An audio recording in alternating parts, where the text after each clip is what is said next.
Welcome to the Lost Signals discusses philosophy, narrative, and the mechanics of criticism. In this show, we analyze the greatest minds of narratology, both classic and current. Enjoy. Like a ghastly, rapid river, through a pale door, a hideous throng of metaphysicians rush out forever, and laugh but pontificate no more. Indeed. Yes. I am the phantom monster, Jonathan Ian Manzer, which is a very deep pull. And tonight we're discussing Edgar Allan Poe's Eureka. Next to me is a man whose body attracts me. I got nothing. All right. Yes, I'm Steve. And next to him is a man whose spirit repulses me. Indeed, and I'm Scott Thurlow. Hello there. So we read Eureka, which I did not know about its existence until several months ago when I randomly stumbled upon it in a place I don't even remember anymore. But it intrigued me. It is Edgar Allan Poe's last major work where he attempts to explain how the universe works. And at times it's a very interesting job that's way ahead of his time. Other times, not so much. He got some things right and some things wrong because science marches on, but nevertheless. Yeah. But it is an interesting read. So, speaking of the science of this work, or the lack thereof, or the theory of it, what do you guys think of some of the points you brought up? So, like you said, I was a bit more familiar with this. I never actually read it all the way through until for this episode, but I was aware of his existence and that it was sort of one of the like you said, the latest thing that he wrote. And if you didn't know this was Poe, you might think you might not put it together because it certainly is not like anything like his other stories. It's very much different. Like it's almost like his own thought process experiment, kind of like parsing out, trying to get to the truth, quote of the universe and how the universe, again, quote unquote, really works. And it's sort of origin and history and destiny. So in that light, it's quite interesting to go through. I know we sort of said that a number of times, but it is indeed, I'll say, fascinating in a sense to pick out ideas and concepts that he sort of arrived at that weren't scientifically even being touted at the time, that were later, some of them were proven more actually happening or close enough to what he sort of laid out as an idea that were actually the case as far as we know, observable in physics, and some of them that are not. But it was definitely, so this is written in, what was it, Steve? 1848? 1848, yeah. Right? So that's well before Einstein and general relativity, well before quantum mechanics, but some of the things he parsed out indeed apply to concepts and ideas that, experiments that were confirmed by those theories. So that's what I thought was one of the fascinating things to me about it. Yeah, I mean, I agree. I think it's really interesting. I almost got the feeling to a certain extent that Poe, at the same time as having to get out all of these things that were on his mind, I feel like for a long time it seems like he just read a bunch of scientific journals and was like, oh, I got all kinds of ideas about this, and I need to tell people. He was almost lampooning, it felt to me at certain points of this. It did veer into satirical-ish territory. Scientific articles and journals and things like times. That. But it was also, you could tell that he had a lot of passion towards this project. And in fact, he said at some point that it was the most important thing that he ever wrote, which is really interesting. So I don't know. I think that there are a lot of strange things that that he says in here that weren't really of the time and wouldn't be proven until years later.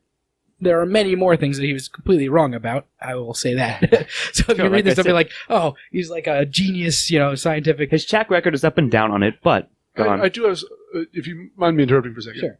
I'm a big fan of Aristotle, and I read a number of his works, and it's interesting to see how much he got right and then how much he got wrong as well. Sure. And to dismiss. I will say this though. Yeah. I'm sorry. To that point, I get where you're going. To dismiss that but Aristotle was actually a scientist, whereas Poe was looking he puts it in the title of this. It's a poem, Sure. He is looking to be poetic about science, and he does stumble upon some truths, right? That's very interesting. But he doesn't actually do the science to try and prove any of it himself. No, he sort of Descartes it in a sense, if you whereas will. Aristotle did do the science. He actually did do the work. Right. That term. I mean, it's. But I actually feel it's. I like the Aristotle that I just said, but I also think that Voltaire and his method got a Voltaire vibe is what you're saying, and I kind of agree. But him using fiction to forward new thoughts, and I do think we're going to get into the sincerity of it later, but I do think that Poe really had a bunch of these ideas. I agree with you. It feels like it's a person who was a fan of science and was really getting into it, and is like, I can't wait, but I'm not comfortable with explaining the science. I'm comfortable being the author. So it's sort of a weird well said. mixture of the two, but that's how he writes. There's a really funny thing he does right in the beginning of this, which I didn't pick up on until I read a little bit more about the work, Eureka, and things like that.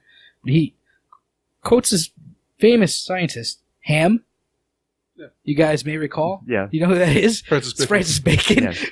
And he does it a couple times with other scientists and Aristotle. Yeah, Aristotle. The ram versus the pig. It's like some pun, like references to that stuff if you know it. Like he sort of not lampoons them, but use them as a humorous little sort of like alternate. So yeah, he's clearly going for like the storytelling side of making of science, and there I think there's kind of been a rise of this lately. I mean, maybe it's always been there, right? But like you see people like you see a lot of like fiction based on science. You see movies like Interstellar or something, but that's not really what he's going for. This is more of like the way that Neil deGrasse Tyson explains things. But Bill Nye the Science Guy. Bill Nye the Science Guy. Except for those two guys that we just named are also actually scientists, and Poe is not really a scientist. But, it's that kind of like, he wants to make this journey into the unknown of science interesting and readable. Yeah. And I definitely salute him for that. Yeah.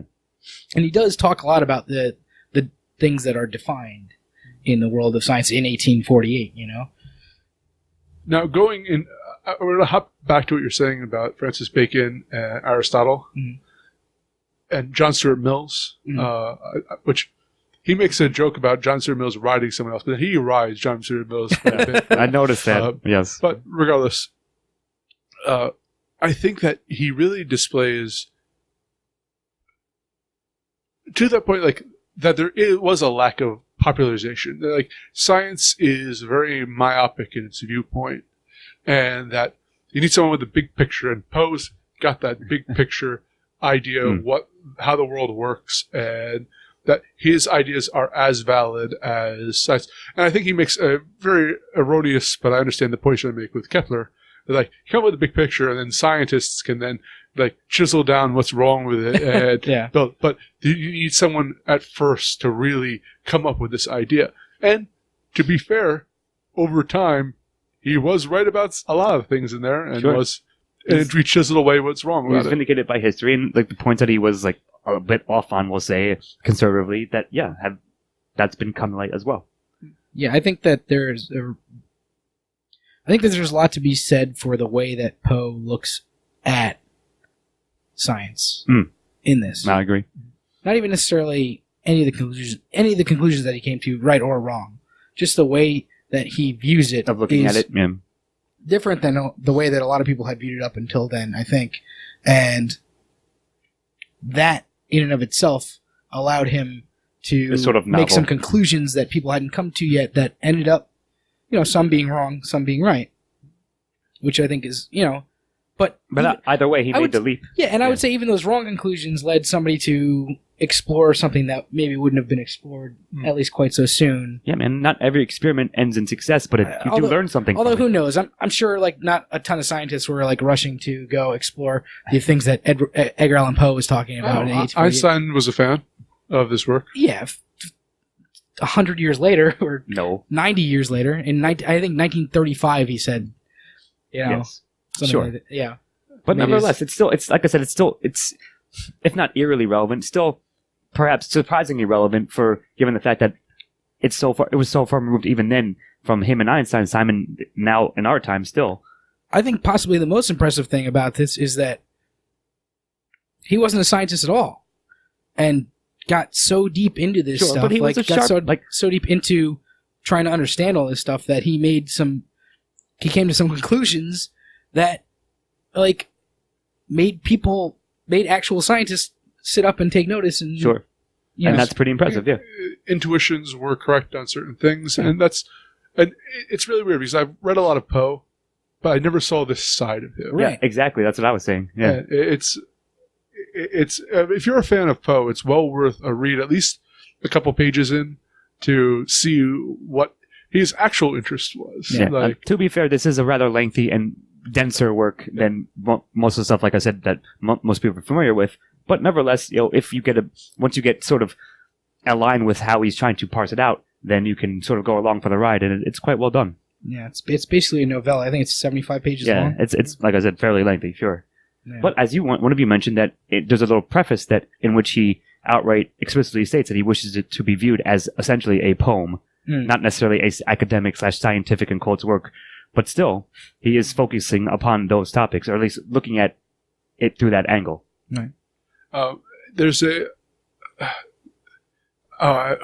who's the short, pudgy comedian? And he's done a lot of nerdy stuff. Boswald, yeah. He has a thing with physics for poets, joke that he does. And this is what it definitely feels like. Sure. Yeah. That kind of thing that he's trying to. In a sense, yeah. But so do you have any other, before we get into the sincerity issue of this that I've read about, do you have any further thoughts on the science behind it? Not quite. Maybe they tie into what I'm going to say ties into the sincerity aspect of it. But I guess I'll say that there's two things that he brought up that are still more or less, if not a one-to-one direct correlation to issues in unsolved experiments in physics today, but that are still there. So that may tie into the sincerity thing. So maybe I'll expand upon it. Well, I don't know. I think we should mention the things that he kind of got correct. Okay. Right. One of them is cosmic background radiation. He kind of discusses that. Yeah. Well, that's right. I was reading it. I was like, wow, nobody's going to figure this out for a very long time after this. Well, that's somewhat related is also the expansion of the universe. Yeah. He doesn't quite say it that way, but it pretty much implies that.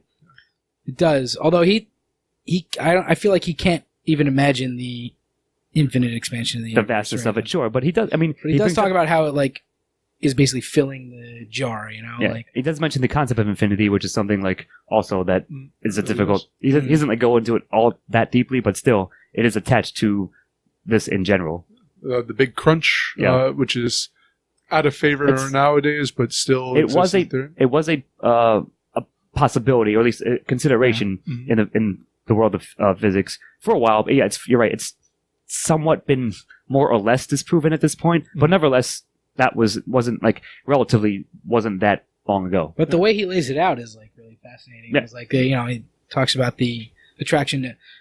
I love some of my favorite part of this is his discussion of how incredible he finds it that every atom in the universe is attracted to every other atom in the universe, and how each atom has this, which is essentially general relativity. Yeah, has this gravitation towards every. He was like, I forget what he says. I think he says something similar to, if all atoms in the universe were attracted to one central point, that would be miraculous in and of itself.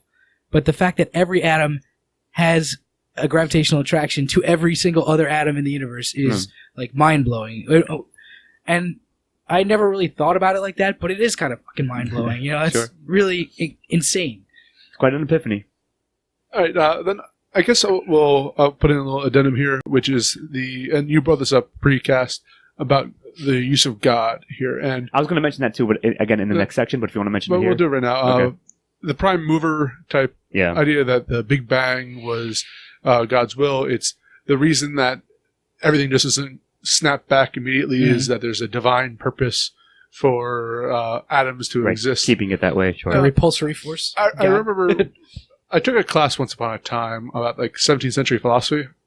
They're saying that Newton and Leibniz and all like God was definitely a consideration for everything. And the thing is, you can't look at it nowadays or how a secular society views God. Back then, God was a factor. There wasn't really a secular society. Yeah, more or less. Yeah. But it would be beyond them to question it not being. So I feel that I never thought Poe was necessarily a godly man, but I also don't think that he could have been otherwise of saying that. It sort of was like naturally. Yeah, it was his natural intuition. Yeah, I mean, and I agree. Like, I do have a note just as like he uncomfortably keeps bringing up the volition of God, like in a Descartes way, which I didn't find. Of course, I'm not going to find that tasteful in a sense. Yeah. But I get it. Sure, like the point that you just made, certainly I think it stands. Newton was, I believe, if I'm going to paraphrase him, said that once you figure out all of the mathematics of how the universe works, it'll prove God exists. Mm-hmm. So, like, that's... I guess that's the way it is. And in the end, isn't math God? But, math is my God. Anyway. But there's an interesting debate over the sincerity of this work. So, initially, this was a lecture that Poe gave, and he was expecting a lot of people to show up to it and help fund his next, like, written work. Yeah. And not that many people showed up to it, and as you mentioned earlier, he got negative reviews for the most part on it. I believe a lot of people showed up like, ooh, Poe's going to show us some new, horror works that he's come up with, and here he is discussing physics. I would be disappointed too. People are just yelling, "Do the Raven" in the back, in the lecture hall, or whatever. Yeah. Anyway, but a lot of people now. There's like three schools of thought on this. Right. One, it was a cynical attempt to make money. Two, he was mad at this point from syphilis. So, like, he was just kind of being stream of conscious. Like, here's what I'm thinking about right now. Philip K. Dick style. And then the other one was this is his topic that interested him, and he was really trying to spell out, like, what I imagine it was his hobby as he got older, reading. I happen to believe that he's really sincere about this. Now, allow me to point out a possibility in which there's all three of those factors possibly contributed to his producing his work. That's not outside the realm of possibility, I would say. Certainly you can you can take like the three sides, like, okay, it was this, it could be A, B, or C. He's but very sincere in his syphilis. Yeah, I don't think like you have to like divide it up necessarily in such a way. I mean, I think he could have been, I think that you can be poking fun at something and also raising up that platform as well. Yeah, that's true. I agree with that. I tend to think that he, unless he was in the throes of like late in the mouth of madness, syphilitic madness, I tend to think that a clear-thinking Edgar Allan Poe would realize that he's not a scientist. That, like, clearly this is just his own. I mean, he does pretty much say that thrown out into the darkness or whatever, but at the same time, he, I think, realizes that he's a smarter person than a lot of people around him, and he has something at least clever to say, if not necessarily correct. And I think that he has an idea that when he was writing this, I think he had an idea that he could make a statement about this issue that he thought and hoped people would pay attention to. Now, granted, it turned out to not necessarily be really the case, at least at the time, but it did get picked up and seen later. Sure. By a lot of people, probably by dint of his reputation. Yeah, his previous reputation. Like, when you write 50 good short stories and whatever, and poems and stuff, people are going to read pretty much everything that you do. But yeah, I mean, I think that it's both. I think that he's kind of like throwing his wit upon what he's read and like trying to recast it in his own and recast that in his own like Voice. not Makes sense. not only that, like not only recasting what he's read, but taking the disparate things that he's read and trying to put them together and see what comes out of that. And I think that's really interesting. Oh, it's very well put. Yeah. I will say that I think the fact that he begins this work on the defensive with trying to not trying to elevate himself, but to denigrate others so that they're his peers and discussing scientific scientists. They're not all they wish they were. No matter what school of thought you go to on it, just because you can't see it doesn't mean it doesn't exist. Yeah. All those points, he firmly attempts to not elevate himself, but to Sort of put him on Denigrate equal, everyone else. no, sort of put him on an equal footing. but so that he will be taken seriously. I think that that's the actions of someone who's not comfortable with what they're who's knows they have something to say, but not necessarily comfortable with you saying it the same way that the peers would say it through science. No, I get what you mean. So I think that he was very sincere about And this. I wouldn't want him to say it that way. Honestly, we've read a lot of, not a lot, but we read a good handful. amount of philosophical works by different people. I'd say this is one of the most grabbing of all of those, at least. Like Sure. I think that Edgar Allan Poe, at the very least, knew what he wanted to say in this work, and as always, knew exactly how to say it, as with anything that he wrote. And like, I'll read 75 pages of this, not over, but like, reading Frege is a lot more difficult than reading 75 pages of Edgar Allan Poe, you know what I mean? No, I get you. So I guess to answer like the question we originally started this section off with is that, as I said, I think in my series it's a bit, at least of column A and column B. Like, I don't think he was in the fit of syphilitic madness, but even if he was like the onset of it, it's still clear enough and concise. And yes, there are like, again, satirical aspects to it here and there, but by and large, I think he was honestly and legitimately trying to get something out that he was getting interested in or was interested in before, but never had a platform or at least a chance to state what he wanted to state about it until this point. So yeah, like, and maybe, yes, Poe was broke. I was going to say it as my joke. He was always poor, and at least throughout his life, and trying to like raise money to publish and get whatever he's done. So sure, if he was giving a lecture, then of course that's going to be just a sort of, if not, how shall I say, he needed to do that to live, to survive either way. So, but this is what he chose to focus on and write about. And I think he is pretty earnest about it at the end of the day. So yeah. Okay, so any other thoughts on this work? not like, again, nothing specific. I do highly recommend you read it. Yes, it's a bit of a, it's going to take you a little bit longer than reading any of your short stories or anything, but I still think it's totally worth it, especially if you're a fan of Poe. And even if you're not, I still think it has something to say and is relevant, and you can get something out of it to a degree, and maybe it'll like help you think about such things in a different way.